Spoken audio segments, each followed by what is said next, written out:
Сперва может показаться, что на видео браконьер хочет застрелить оленя, чтобы потом повесить его рога себе на стену. Однако на самом деле олень просто запутался рогами в сетке, ветках, и чтобы освободить его, пришлось прибегнуть к использованию огнестрельного оружия. Смотрим. На самом деле, вряд ли удалось бы решить проблему другим способом. Олень довольно пугливое животное, и во время испуга оно может быть весьма опасным, может травмировать человека копытами или рогами. Один егерь рассказывал, как им приходилось предварительно усыплять занесенное в Красную книгу животное специальными дротиками-сампулами, чтобы затем освободить его и тем самым спасти от неминуемой смерти. Однако нужное снотворное имелось не всегда, и тогда приходилось прибегать к разного рода хитростям. Иногда предварительно аккуратно стягивали копыта ремнями, дабы зафиксировать их, а иногда олень уже столько времени находился в запутанном состоянии, что ничего и не требовалось, так как у бедного животного на момент освобождения уже просто не было сил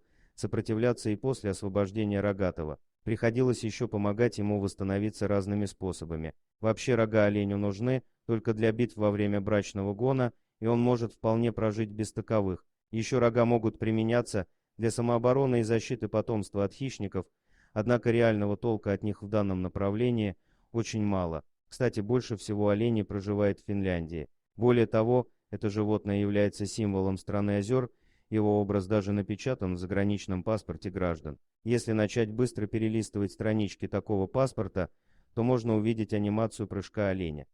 Спасибо за просмотр, подписывайтесь на канал, где вы найдете еще много интересного, а также ставьте лайки и пишите комментарии, что думаете по поводу этой истории.